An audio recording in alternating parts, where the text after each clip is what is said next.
Bienvenidos a todos de nuevo. Hoy tenemos el episodio número 6, aquí al Foro al Grano. Recordándoles que Foro al Grano es el espacio en donde unimos el sector productor agrícola, en este caso café, con científicos, académicos, para alinear juntos objetivos y invertir en investigación y conocimiento. Mi nombre es Mariano Vargas, organizador y fundador del foro. Para hoy, el tema de hoy tenemos respiración del suelo como indicador de sanidad de la finca cafetalera, y para eso nos acompaña la profesora Cristina Chinchilla Soto. Profesora. Muchas gracias por la invitación, un placer estar acá. La profesora Chinchilla, bueno, está participando de hecho con algunas investigaciones que estamos haciendo en fincas cafetaleras en conjunto con el Departamento de Ecofisiología de la Estación Experimental de la Fabio Baudrit, ¿verdad? Ella es ingeniera agrónoma de la Universidad de Costa Rica con maestría en Ciencias Agrícolas y Recursos Naturales, énfasis en suelos. También obtuvo un doctorado en Ciencias Atmosféricas y Ambientales en la Universidad de Edimburgo, en Escocia. Actualmente es la directora del Centro de Investigación de Contaminación Ambiental actualmente, pues, ¿sí? Hace como 2 meses. Así, recientemente. Y actualmente es docente de la Escuela de Agronomía de la Universidad de Costa Rica en materia de agroecología y fisiología vegetal. Muchas gracias, profesora, por acompañarnos y por ser parte de este grupo de profesores que han desfilado en el foro y en diferentes ramas. Hemos tenido pues fisiología, entomología, tuvimos una persona física, ingeniería química y biosistemas hace poco, y ahora pues le toca el tema de la dinámica y la actividad del suelo en agricultura, en este caso café. Muchísimas gracias, Mariano, por la invitación, y es un placer ser parte del foro, estar aquí por primera vez en el foro. El año pasado me lo perdí, no recuerdo por qué. Y un placer estar hablando de este tema que es pues tan importante, ¿verdad? Que como lo es el suelo y la importancia que el suelo tiene para nosotros.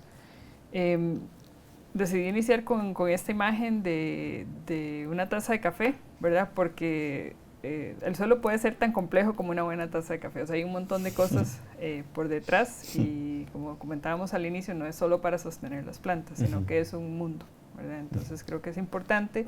Es un tema en el que vamos a empezar a trabajar como parte de este proyecto junto con el doctor Gutiérrez y la doctora Ana María Durán. Entonces, ¿verdad? Los tres somos suelo, planta, atmósfera. Entonces somos ese continuo de información. Muy bien.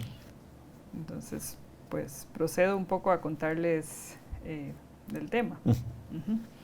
Nada más antes de entrar, digamos, en detalle, un poco sobre el centro, ¿verdad? Porque yo pues ya tengo casi 20 años de trabajar en el SICA. Y es un centro que, como su nombre lo dice, se dedica a la contaminación ambiental. Sin embargo, somos multidisciplinario, tenemos químicos, agrónomos, microbiólogos, biólogos, sociólogos, porque la contaminación ambiental, ¿de qué nos sirve si solo la estudiamos, ¿verdad? Y sabemos que está ahí, si no pensamos en cómo mitigarla. Entonces, a lo largo de todos estos años, bueno, el centro va a cumplir 40 años, ya casi. Hemos evolucionado de investigación con pues, servicios analíticos de gran calidad, ¿verdad? A tratar de llevar estos resultados al sector que los necesita, a las comunidades, vincularnos externamente, hacer desarrollo. Y entonces, si bien es cierto que al principio solo hacíamos residuos de plaguicidas y cosas de calidad de aguas, cada vez hemos empezado a agregar más líneas. Entonces ahora trabajamos con organismos, ecotoxicología, bioremediación, las líneas de emisiones de gases de efecto invernadero, mitigación y eficiencia en el uso del agua, etcétera, ¿verdad? Entonces somos muy diversos. Entonces, bueno, de ahí yo de todas formas tengo también muchísimos años de trabajar en ecofisiología, y por ahí es que tengo esa conexión suelo, planta, atmósfera como parte de mi vida. Entonces, ¿qué es el suelo y por qué lo vamos a estudiar? Bueno, en esta diapositiva de la FAO del 2015, cuando se declaró digamos, el Año Internacional del Suelo, se presentan todas las funciones del suelo, ¿verdad? Y cuáles son los servicios que aportan a la tierra. Bueno, y siempre se ha hablado de los servicios ecosistémicos, que son aquellos servicios que no son solo, pues es el suelo para sembrar la planta, sino que además contribuyen, por ejemplo, a la regulación del clima, al ciclaje de nutrientes, al hábitat para organismos, a la regulación de inundaciones, etc. Entonces nosotros vamos a estar un poco concentrados en esta parte de, digamos, de arriba, porque para el agro es obviamente lo más importante. También el suelo sirve para construir casas y demás, ¿verdad? Pero para nosotros la parte de productividad va a depender de una serie de factores. Y de ahí caemos entonces, en ese mismo año se empezó a hablar de la sanidad del suelo, ¿verdad? ¿Qué se entendía por sanidad del suelo? Y se cruza un poco entre sanidad y calidad del suelo, pero calidad muchas veces incluye muchas más propiedades químicas y físicas. Cuando la FAO habló en ese año de la sanidad del suelo, se decía que es la capacidad de funcionar como un sistema vivo, de sostener las plantas, los animales, los seres humanos. El Servicio de Agricultura de los Estados Unidos también, como en 2014, acuñó un tema similar. Entonces empezó a trabajar una línea de calidad y sanidad del suelo, que tiene mucho que ver con la parte microbiológica. Entonces se habla de que este suelo tenga la capacidad, digamos, de controlar las enfermedades mediante un balance en sus organismos, la formación de micorrizas, ¿verdad?, que son tan importantes para la exploración del suelo, el reciclaje de nutrientes, la mejora en la producción agrícola, y que contribuya también a la mitigación del cambio climático, que es tal vez donde yo ya me he metido más, ¿verdad?, manteniendo o aumentando su contenido de carbono. Entonces por ahí vamos a hablar de algunas cosas que contribuyen justamente a este aspecto tan importante de cómo mantenemos ese carbono en el suelo.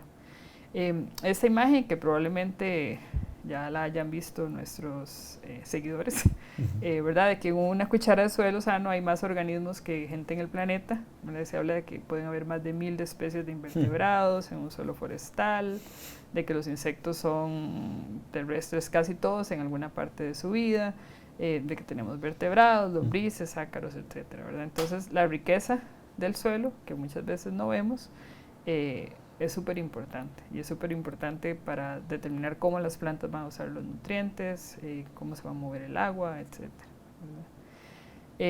Uno de los conceptos más importantes relacionados entonces con la riqueza que hay en una cuchara de suelo, digamos, es el tema de la estructura de este suelo, ¿verdad? No nos sirve, no es lo mismo un suelo que está hecho polvo que un suelo que está bien agregado, que, digamos, por ponerlo en términos sencillos, un terroncito bien formado, ¿verdad? Entonces en el suelo hablamos de que tenemos macroagregados, que son los agregados de mayor tamaño, ¿verdad? Y estos se van a desarmar en los microagregados, que son los más pequeños. Y dentro de estas estructuras, pues vamos a tener, pues a veces vamos a tener, digamos, canales, producto de tal vez una raíz que pasó por ahí y se murió.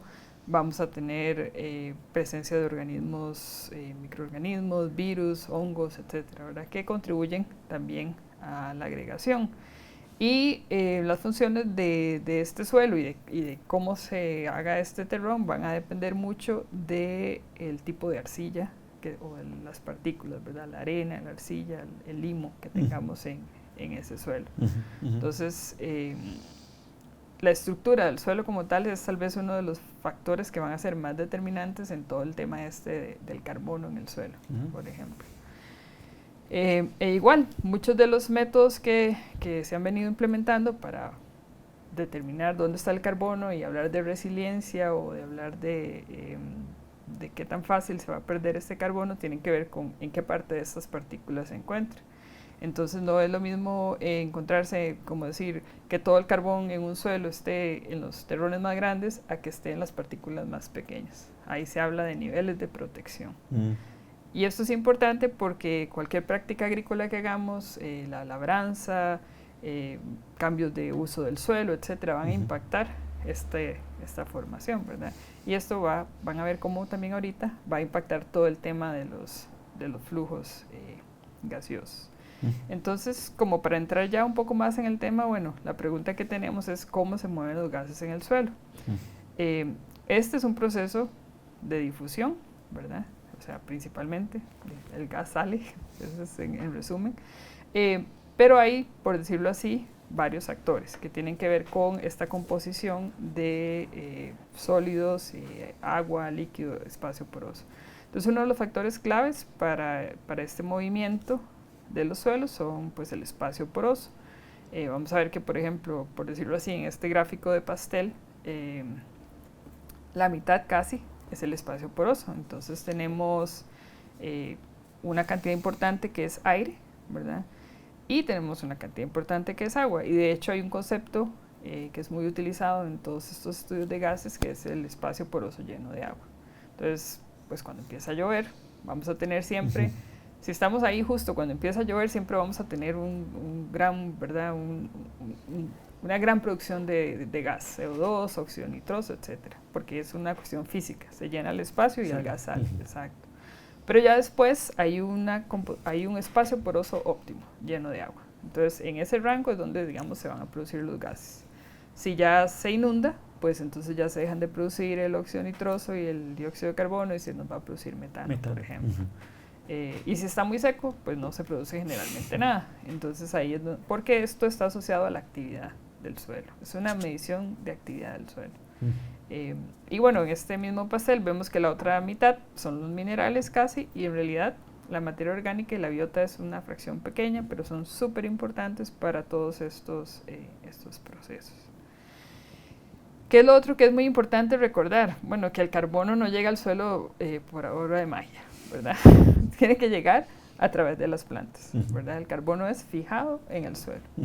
Entonces, este gráfico que también es muy ilustrativo, ¿verdad? Aquí vemos como todo un ecosistema con plantas, animales, etcétera. Y las flechas simplemente nos dicen la magnitud de estos flujos. Entonces, evidentemente necesitamos hacer fotosíntesis para que las plantas crezcan.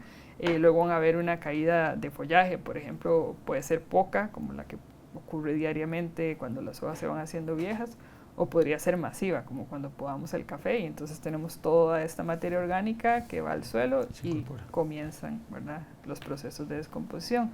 De ahí que sería muy fácil pensar que probablemente cerca de las épocas de poda podríamos tener una mayor actividad de respiración en el suelo, ¿verdad? Entonces eso es importante. Y dependiendo de la calidad de los microorganismos que tengamos en el suelo, esa materia orgánica pues va a ser descompuesta y va a ser incorporada en las diferentes fracciones y va a ser retenida, etcétera, ¿verdad? Entonces está totalmente ligado. Siempre que hablamos de agua pensamos como, ¿verdad?, que es un continuo suelo, planta, atmósfera. Yo tiendo a decirle a los estudiantes, bueno, esto es como al revés, porque estamos hablando del CO2 que viene de la atmósfera, a la planta y al suelo. Entonces es como un continuo un poco inverso. Lo otro es que, si bien es cierto, solo estamos como enfocados en dióxido de carbono, porque es el gas que vamos a medir, los ciclos biogeoquímicos están ligados en el campo, bueno, en el suelo, ¿verdad? Entonces, acá si vemos la materia orgánica como eje central de digamos, de nuestro suelo, pues sí, ahí es donde con la fijación de CO2 producimos materia orgánica, pero también tenemos el acople, por decirlo así, del ciclo del nitrógeno, ¿verdad? Entonces, difícilmente vamos a separar uno de otro, pero como se usan diferentes tecnologías, entonces pues sí, dependiendo de la tecnología que tengamos, vamos a medir un gas u otro. Tecnología de medición. Tecnología de medición, okay. Exacto. Sí, pero los tres gases siempre se van a producir en mayor o menor medida, ¿verdad? Y como bien lo mencionaba Ana María en su charla, digamos, del clima, pues estos gases, si bien es cierto, para calentamiento climático hablamos de dióxido de carbono, pues el óxido nitroso tiene otro potencial de calentamiento, el metano tiene otro potencial, entonces por eso a veces nos tienden a preocupar más esos otros. Pero aquí estamos pensando en dióxido de carbono más como este indicador de actividad microbiana, ¿verdad? Entonces como para comparar tratamientos, como para ver prácticas de manejo, podría ser algo muy valioso. Una pregunta, no necesariamente no necesariamente la liberación de CO2, digamos, no va relacionado con el de metano o el óxido nitroso. Porque puede estar un suelo inundado, se está liberando metano, Exacto. pero el CO2 está aquí. Exacto. Ah, ok, no tiene Sí. nada que ver. Más bien son como un poco inversos, el Ah, CO2 y el metano. ok, Sí, ok. sí, digamos, las condiciones, lo que hablamos del espacio poroso lleno de agua, entonces generalmente para el metano es contrario para el CO2. Muy bien. ¿Verdad? El óxido nitroso y el CO2 sí tienden Ok. a ir un poquito más, Muy bien. más juntos. Ok. Pero una pregunta muy buena, de hecho. Bueno, entonces nada más aquí lo traje para mencionarlo, ¿verdad? Este es el ciclo del óxido nitroso y es igual, tiene una serie de procesos que son muy conocidos porque sobre todo el de nitrificación tal vez es el que la gente más conoce cuando aplicamos fertilizantes nitrogenados y en los procesos de transformación del nitrógeno, ¿verdad? Ya sea que estemos aplicando una urea o un nitrato de amonio, ahí se van liberando todos estos gases.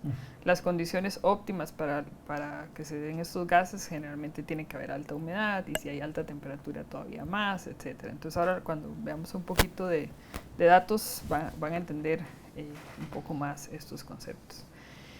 Entonces, bueno, vamos a entrar un poco en la temática de cómo medimos la respiración del suelo o inclusive qué es la respiración del suelo. Entonces, acá lo que les muestro es básicamente una planta, ¿verdad? Y un zoom de una raíz. Y entonces se habla de que la respiración, ¿verdad? Del suelo es una combinación de la respiración de materiales que están en descomposición propiamente en la matriz del suelo y de la respiración que llamamos autotrófica, que es la respiración, digamos, de la raíz, ¿verdad? Entonces ahí vamos a tener, hay muchos términos para hablar de esto. Yo me encontré estos en particular que hablan que es una micorrizosfera, o sea que incluye la raíz, las micorrizas y el microbioma, que es esta parte justo alrededor de la raíz, donde generalmente vamos a tener suelo, ¿verdad? Entonces es como las características particulares de los microorganismos casi que alrededor de la vaina de la raíz. Entonces tenemos estos tres componentes, ¿verdad? De respiración. Y tenemos la respiración de la descomposición. Ahorita más adelante vamos a ver que hay una forma de separarlos, pero en la vida real, digamos, hablamos de respiración del suelo como esto, algo más compuesto. El principio básico de medición es simplemente determinar cómo cambia la concentración del gas en el tiempo. Y nos interesa mucho cuál es la pendiente de esa línea.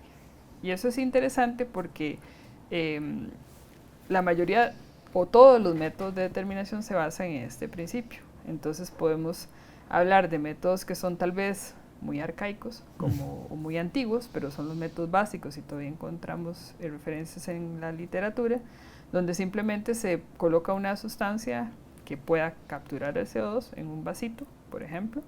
Se puede tapar con algo así como una taza plástica de comida china, por decirlo así, y se captura, ¿verdad? Se determina el tiempo y se hace una captura. O podemos utilizar equipos más sofisticados, como estos que ven acá, que son con los que hemos justamente empezado a trabajar. Una cosa que es muy importante de entender es que este tipo de propiedades en el suelo son muy variables en microescala. Entonces, entre más pueda uno medir, es mejor, porque la representatividad que va a tener el trabajo que se haga o la medición que andamos buscando es mejor. Entonces puede ser que yo mida aquí y 20 centímetros después sea muy diferente. Entonces es importante ser muy intenso con el trabajo. Y tal vez el método que es más conocido por nosotros en agricultura es el de respiración microbiana, pero que se hace en el laboratorio, donde se toma una muestra de suelo, se lleva al laboratorio de microbiología de suelos y ahí se incuba por un periodo y se hace una determinación. La ventaja de hacerlo en campo siempre es que entonces usted tiene toda esta gama de exploración donde podemos explorar las condiciones del momento, de la humedad, de la temperatura, ¿verdad? Entonces da información muy, muy rica y muy valiosa.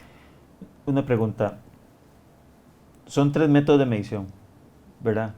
El de captura, ¿verdad? El de la taza china, sí. El del muestreo en campo para llevarlo al laboratorio y después estos otros equipos. Estos equipos. Ok, entendemos que aparte aparte aparte del precio de Sí. los equipos y de la extracción, es la exactitud o ¿verdad? O la complejidad, como usted está hablando, es Sí. la diferencia entre los tres. Sí, sí, sí. Básicamente, digamos, el método este clásico de captura, bueno, yo lo he usado Ujú, para giras con estudiantes, claro, pero el nivel, digamos, de exactitud o de precisión que vamos a tener, pues nunca va a ser igual que el que se tiene perfecto. con un equipo que Y utiliza ya en tiempo real. y ya en tiempo real y algunos usted puede ver hasta ahí el grafiquito donde se La va. idea, muy bien. Entonces si usted quiere como rápidamente saber cómo está la situación, ¿verdad? Entonces usted va y hace un monitoreo y ahora vamos a ver más adelante cómo varía con la humedad del suelo y eso. Ok. Entonces es muy, muy interesante. Le hago el comentario porque lo veíamos con la profesora Ana María, que los inviernos ya no son tan lluviosos y los veranos no son tan secos. Y ahorita lo que hay que poner atención más que a un dato anual de precipitación son los eventos de Exacto. precipitación. Entonces, Ujú. eh, por ejemplo, en la zona de San Pedro Poás, el sábado pasado llovieron 104 milímetros en 2 horas. Ah, Eso es un evento. eso es un evento. Entonces, esos eventos son los que, ya sea con el suelo saturado o no, pero en tiempo real, viendo esto en diferentes sistemas de producción, es Ujú. lo que tenemos que ver, lo Sí. valioso, ¿verdad? Porque cuando se habla de resiliencia, igual, bueno, resiliencia no es solo decirlo, ¿verdad? Ajá. Resiliencia es ver cuál sistema de producción realmente tiene la capacidad para aguantar un evento de Ujú. estos. Exactamente, sí. Ok. Sí, de hecho que si estuviéramos midiendo algo así, por decir, con ese aguacero, ¿verdad? Entonces probablemente al principio no veríamos nada, ¿verdad? Ujú. Porque está todo tan inundado que el gas se disuelve inclusive. O sea, Mm. el que fue producido por, digamos, esta expulsión Ujú. física se disolvería. Ya cuando empieza a secarse el suelo empezaríamos a ver otra Imagínense. vez Perfecto. esta actividad. Em, entonces, bueno, básicamente cualquier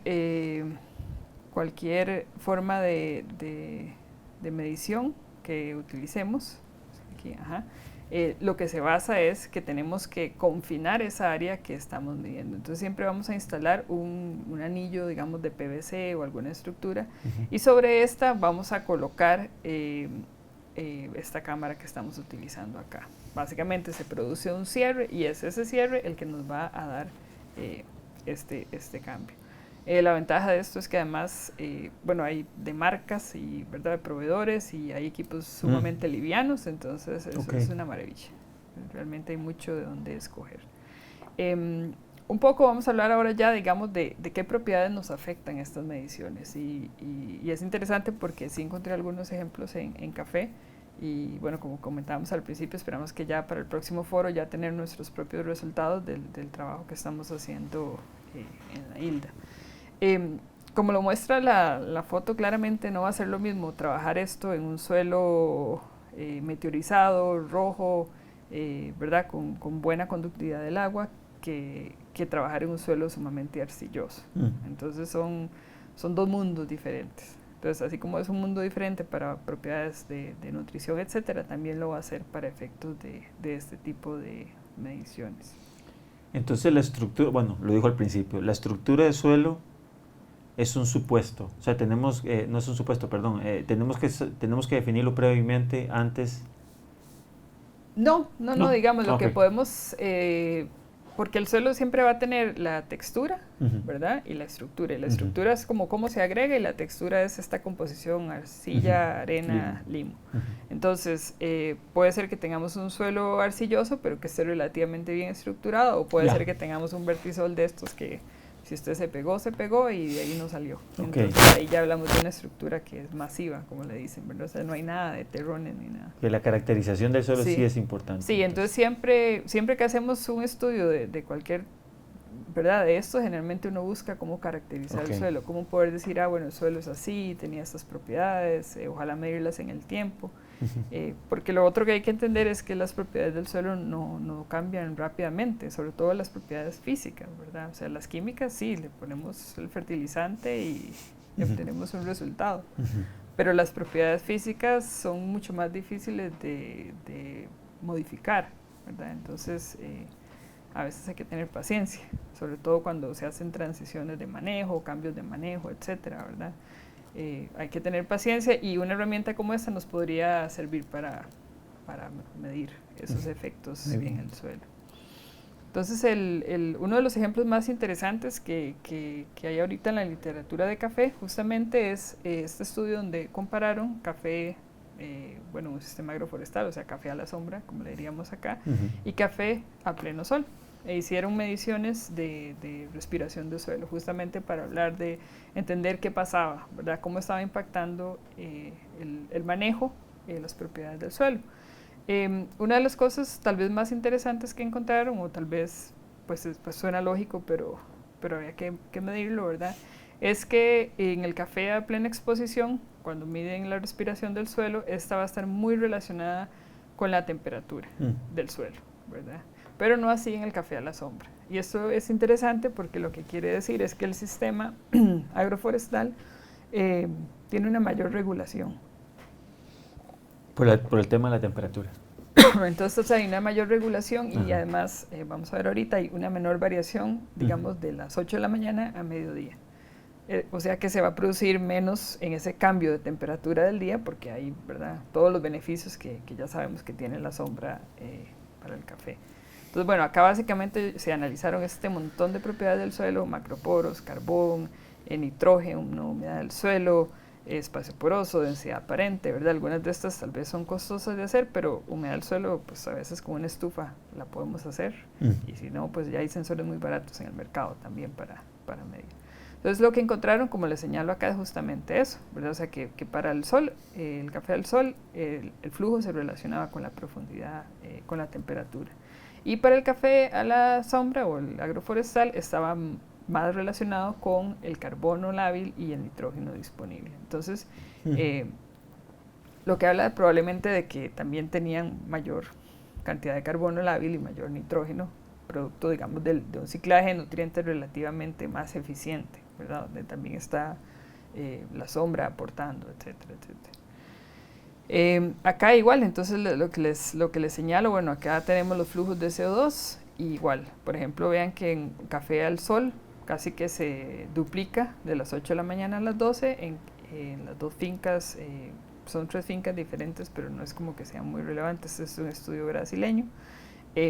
Pero en los sistemas agroforestales el cambio, digamos, de las 8 de la mañana a las 12 de mediodía es menor, lo cual habla nuevamente de esta regulación en los sistemas.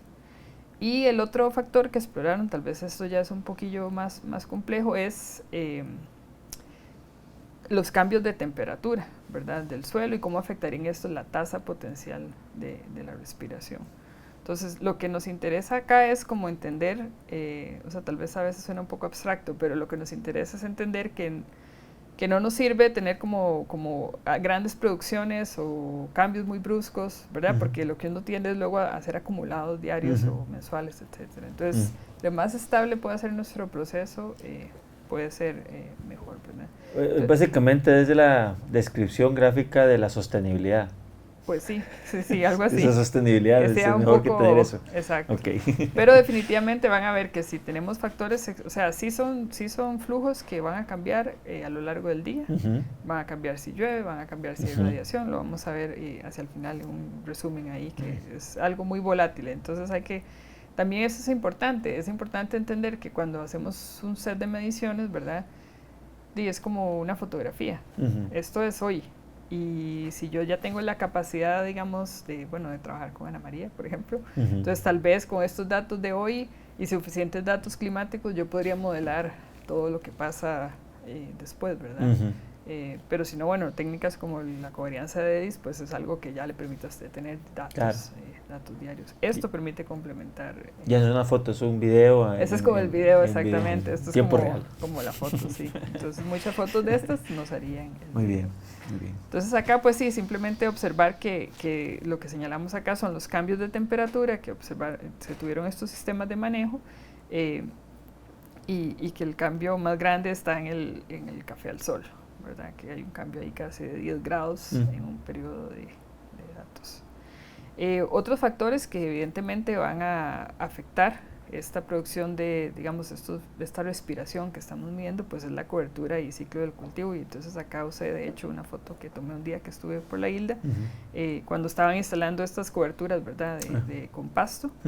Entonces, un suelo desnudo, como el que se observa a la izquierda, evidentemente va a tener mayores pérdidas por evaporación, se va a calentar más rápido, vamos a tener, pues se pierde el agua también, versus un suelo que ya va a tener una cobertura y no va a tener esa pérdida.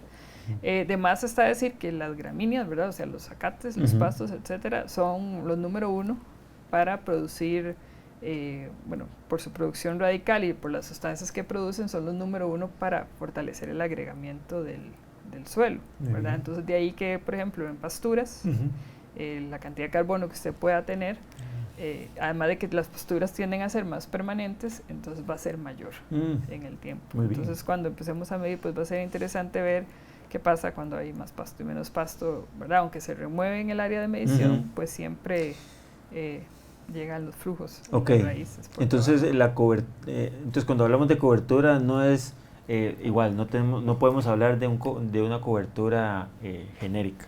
Cuando hablamos de cobertura, hay grandes diferencias entre una cobertura de gramíneas, por ejemplo, un braquiaria, que es un pasto africano con raíces súper profundas, y ahora en suelos súper profundos, como en los suelos que está sembrado el café de Costa Rica, pues va a tener mejor efecto, por un lado, que tener leguminosas o que tener cobertura pues natural. Sí, es probable, digamos, nosotros no tenemos datos ahorita como para decirlo, pero uno esperaría, digamos, bueno, las leguminosas tienen también esa ventaja competitiva que fijan nitrógeno, pero ¿verdad? Es anual. Pero, exacto, pero es una cuestión anual, entonces donde usted las remueve o las incorpora, entonces se podría... Entonces sí, hay como todas las preguntas que a uno se le puedan ocurrir, de qué voy a ir a medir, ¿verdad? La combinación de cosas que puedo ir a medir. Para tener esas respuestas. Y luego está como la cobertura general, que era lo que habíamos hablado de este sistema de café a la sombra versus el café al sol, ¿verdad? O sea, que estamos hablando de lo que puede caer de la sombra y lo que se produce en el sol. La otra cosa que es importante, bueno, igual que ya lo hablaron con el IAF y todo esto, ¿verdad? Es de trabajar de acuerdo a la fenología o etapa de crecimiento del cultivo o las épocas de transición, como mejor mencionaba bien Ana María. Entonces, por ejemplo, en esta imagen, por cierto, en este estudio se usó el método de captura que les mencionaba al principio. Ellos observan que digamos, la producción de CO2 o la respiración del suelo aumenta hacia la época de cosecha. Ahorita lo vamos a ver en la siguiente imagen, que es la época, en este caso en particular, donde tienen más humedad en el suelo también. Pero por aquí señalaban, ¿verdad? Ya eso es la apreciación del autor, señalaban que entre sus posibles características, bueno, esto es café robusta, entonces no sé, probablemente algo hay diferente de manejo. Entre las posibles razones es que también hay mucha pérdida de follaje durante el proceso que ellos estaban realizando. Entonces toda esta materia orgánica cae al suelo y entonces ahí es por esa razón aumenta en este sitio en particular la respiración. Entonces como que siempre es muy importante entender qué estoy haciendo en mi finca para entender qué es lo que estoy midiendo y qué es lo que estoy observando. Entonces, bueno, esta era la figura que les mencionaba, donde ellos justamente miden la humedad del suelo, ¿verdad? Y la ven en las diferentes épocas, ¿verdad? Entonces aquí va desde floración hasta la cosecha y claramente la humedad del suelo va aumentando. Entonces ahí tienen un factor asociado más a las condiciones abióticas que bióticas. Lo otro que resulta muy interesante también es que uno podría intentar separar lo que les mencionaba al principio, cuánto de esta respiración realmente viene de la raíz de la planta y cuánta de esta respiración viene del suelo. Entonces aquí en esta imagen lo que se muestra es cómo hacerlo. Básicamente lo que uno hace es que tiene que insertar un tubo de PVC bastante largo, ¿verdad? Para, como decir, cortar las raíces y no dejar que se entren por debajo. Pero eso es más fácil decirlo que hacerlo. Sí, nosotros ya lo intentamos y el aislamiento es, sí, pero es bien difícil meter el tubo y que no se arrugue. Versus un collar, que es lo que le llaman a esto normal, ¿verdad? Entonces en el panel de arriba lo que se muestra es eso, o sea que digamos al principio, por ejemplo en el día 50, que después de que pusieron este sistema, se empieza a observar la separación de los flujos, donde ya usted puede decir, bueno, este es la raíz y este es el completo, ¿verdad? Pero al principio cuesta mucho más. Entonces eso es como una curiosidad interesante.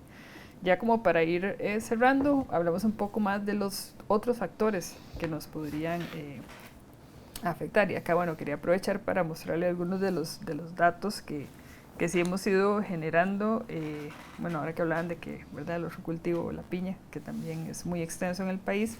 Nosotros tuvimos la oportunidad en años, bueno, estamos terminando justamente, un compañero de nosotros, como parte de su tesis, de trabajar con esta enmienda de biocarbón, ¿verdad?, que de hecho se utilizó rastrojo de piña, cascarilla de café, fibra de la palma, lo que queda del, ¿verdad? Se hizo el biocarbón, que básicamente es como hacer carbón, pero bajo unas condiciones muy, muy controladas.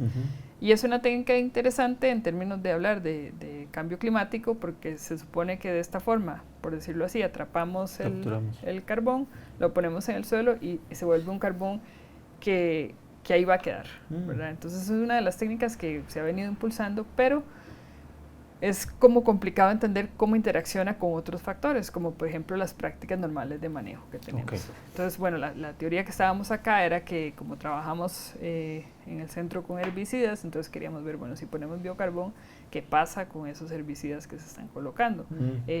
¿Aumentamos o no sus efectos? Y qué pasa si afectamos, ¿verdad? O sea, lo hacemos menos eficiente y el productor entonces va y pone más herbicida. Eso no era lo que queríamos.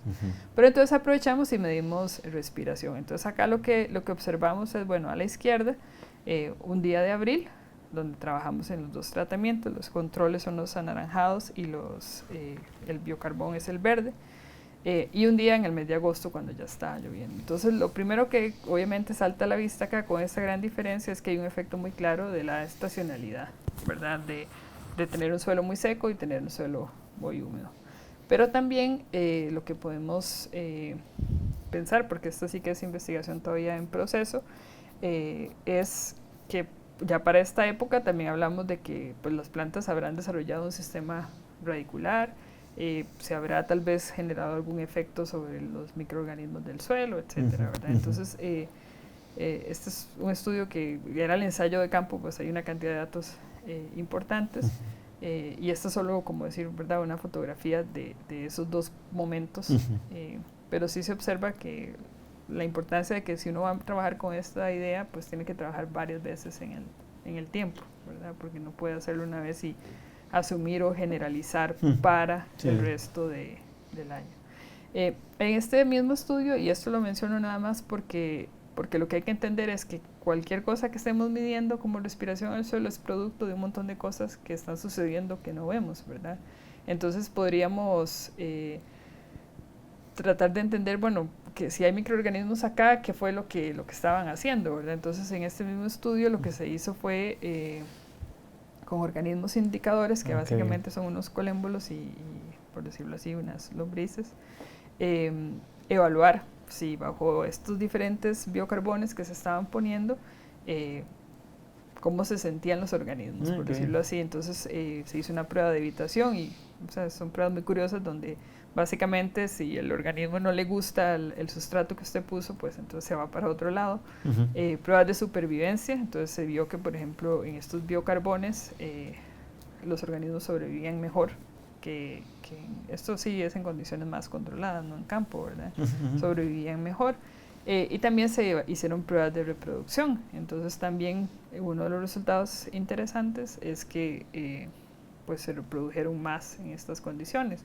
Una de las cosas que vimos en campo, por ejemplo, es que sí, en efecto la humedad del suelo parecía ser mayor cuando se aplicaba la enmienda. Entonces de ahí que hay toda una interacción. Entonces, bueno, eso es investigación en proceso que esperamos tener los resultados ya casi pronto. Ya igual para ir finalizando, entonces lo otro que hay que recordar es que es una variabilidad espaciotemporal altísima de estas propiedades, o sea, en tiempo y espacio varían mucho, entonces tratemos de ser, ¿verdad?, si decidimos trabajar en épocas, como decía Ana María, bueno, claves, transición, siempre es, ¿verdad? O sea, la entrada de la lluvia siempre es un periodo muy interesante para medir este tipo de cosas, porque es donde usted empieza a ver la acción.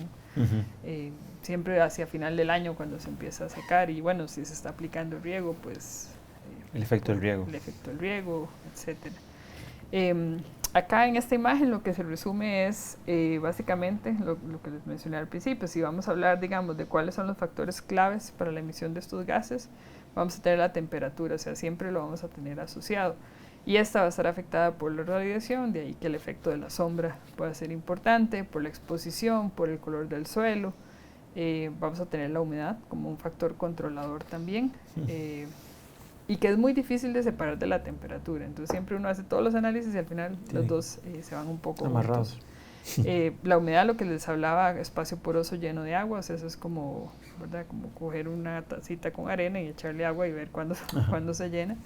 Los nutrientes, si tenemos carbono, nitrógeno en el suelo, siempre se va a relacionar muy bien con eso.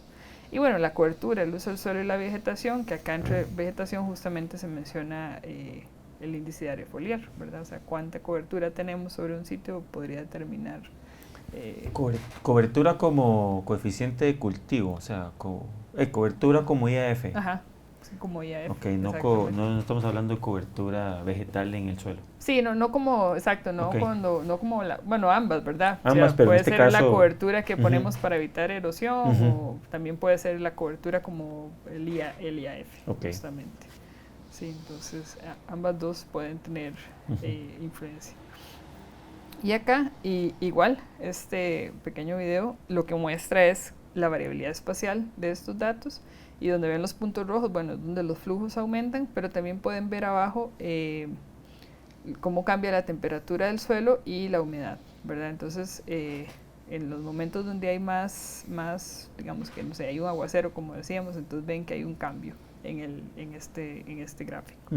Entonces, es importante porque, bueno, ahora que hablaban de estas técnicas ya a gran escala, ¿verdad? Entonces... usted puede ir uniendo técnicas y ya pensando en hacer cosas fantásticas como esto. Ya digamos para finalizar, y como dice que una imagen a veces dice más que 1000 palabras, entonces esta imagen que está acá lo que muestra es un poco, bueno, al final podemos usar esta técnica o cualquiera para medir una actividad que está sucediendo en el suelo, como es digamos, una actividad microbiana que medimos como respiración, más lo que hace la planta, ¿verdad?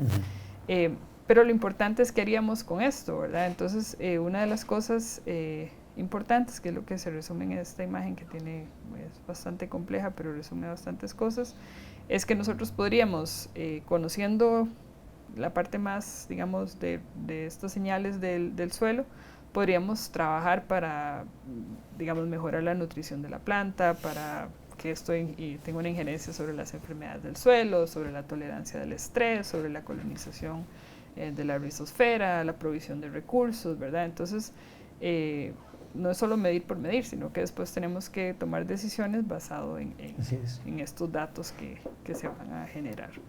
Entonces, bueno, sin más, yo aparte de agradecerle nuevamente por la invitación, como siempre agradecerle a todos los estudiantes que son los que hacen que, porque aunque a mí me encanta andar en el campo, no puedo ir a todas partes, entonces siempre agradecerle a los estudiantes y a los otros colaboradores de los proyectos que son los que hacen posible la investigación en la universidad y en cualquier escenario, ¿verdad?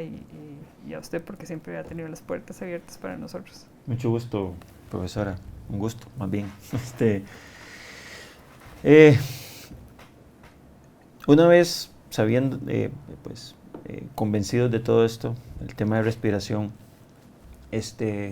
y también trayendo a acotación lo que algunos investigadores han dicho, que el manejo de finca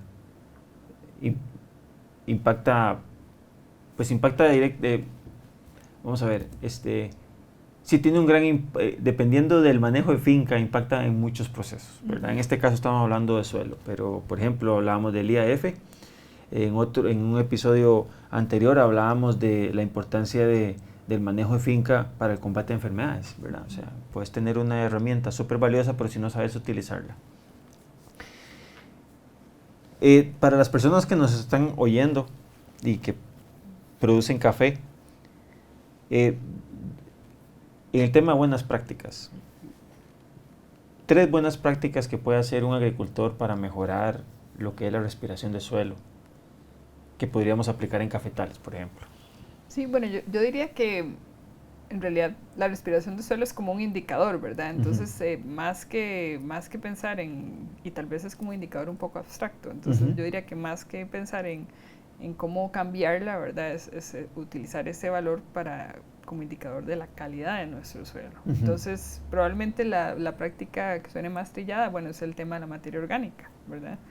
Porque la materia orgánica en el suelo, bueno, no solo aporta nutrientes, dependiendo del tipo de abono, etcétera, que se esté poniendo, pero contribuye, como decíamos, a la agregación del suelo. Y esto va a contribuir también, pues, a todo este ciclo de los microorganismos, etcétera, ¿verdad? Para mí ese, digamos, sería uno de los principales. Luego, el input de materia orgánica. Sí. Ah, ok, sí, listo. de cualquier forma, ya sea desde la poda hasta si usted puede incorporar. incorporar. Ok, listo.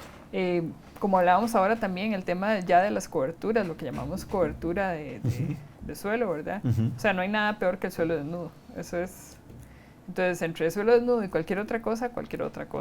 Ya sea lo natural que tenga usted ahí o ya, digamos, pues, especializarse. Yo obviamente no soy experta en coberturas, pero como hablábamos, sí hay ciertas coberturas que probablemente van a contribuir más a que haya más carbono en el suelo, ¿verdad? Y ahí habrá que tomar en cuenta todos los otros temas de competencia por el agua, si la cobertura va a necesitar más agua de la cuenta, y entonces ya ese es otro problema. Y creo que de todas formas un manejo consciente, ¿verdad?, de cualquier otro recurso que se vaya a poner en la finca, y esto tal vez viene muy, muy asociado a todas las otras charlas que han visto, por ejemplo, el manejo de plagas y enfermedades, etcétera, ¿verdad? O sea, si la forma de controlar una enfermedad digamos una enfermedad no, sino por ejemplo, qué sé yo, si hay que aplicar un herbicida, bueno, apliquémoslo de la mejor manera posible, porque el herbicida definitivamente, por ejemplo, va a afectarme la microbiología del suelo. Entonces, como que ser muy consciente en ok, si lo vamos a poner porque esta es la solución que tengo en este momento, eso es como tomarse un antibiótico, ¿verdad? Si usted se está muriendo y sabe que eso le ayuda, pero igual sabe que después tiene que restituir su flora intestinal. Entonces, es como el ejemplo, ¿verdad? Entonces, creo que ser muy, muy consciente, como no automedicarse, diría yo, en ese caso en particular. Árboles de sombra, regulación de temperatura, estamos hablando. O sea, se refuerza la idea, se refuerza pues la propaganda de comenzar a aumentar sombra en los cafetales, especialmente en Costa Rica y en ciertas zonas de Costa Rica. Y normalmente las más tecnificadas no tienen sombra. Entonces cuesta mucho, pues, hacer el spin-off, ¿verdad?, de cambiar el pleno sol a cambio, porque sí hay un intercambio, tenés que hacer un intercambio de producción o sacrificar productividad, pero mejoramos el tema de temperatura, ¿verdad?, para regular, y eso nos ayudaría más al tema de flujos gaseosos. Sí, ahí digamos igual lo que ya los más conocedores en el tema le dirán, bueno, es el tema del porcentaje de la sombra y qué tipo de sombra, etcétera, eso ya, ¿verdad?, sería. Ya ese es negocio de alguien más, no mío, pero definitivamente regularía, digamos, esta respuesta de recursos en el suelo, sobre todo.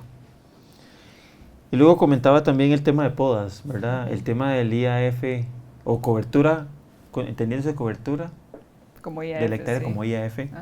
Pues en café modificamos el IAF en segundos. O sea, nosotros agarramos una planta y ya.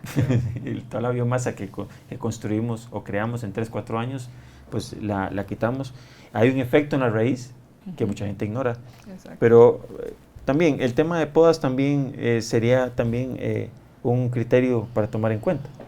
Pues sí, sí, porque por eso decía que es muy interesante trabajar con esta técnica, ¿verdad?, en épocas críticas del ciclo del cultivo, porque perfectamente, si hay muerte radical, entonces podríamos esperar Claro. o que vamos a tener un flujo producto de que esas raíces se van a empezar a descomponer, sobre todo las raíces finas, o más bien no, porque entonces, ¿verdad? Ya esos tejidos, o sea, la respiración de la raíz es producto de que se está generando vida, ¿verdad? O sea, síntesis de nutrientes, etc. Entonces, definitivamente veríamos un cambio. Y Entonces, no va a ser inmediato, o sea, eso probablemente no va a eso ser es un inmediato. O sea, latigazo. inclusive en la respiración del suelo, lo que es muy interesante, yo, bueno, en café no lo sé, pero lo he visto en pastos, es que hay como un retardo. Entonces, si hoy hizo mucho sol, puede ser que mañana es que el día que la respiración va a ser más, ¿verdad? Porque la planta tiene que haber hecho todos estos asimilados, transportarlos a la raíz y luego al día siguiente los microorganismos los usan y, ¿verdad? Entonces, hay como un montón de pequeñas cosas interesantes que se podrían evaluar. Muy bien. Profesora, agradeciéndole por la participación. Es la primera vez, pero no la última, ¿verdad? Esperemos. No. Y siempre invitada y ojalá que la próxima vez ya comencemos a ver ya un poquito más de datos. Estas primeras charlas son como para entender cosas básicas, ¿verdad? Para tomar decisión. Ya sabemos que la agricultura no es 1 más 1, 2, no.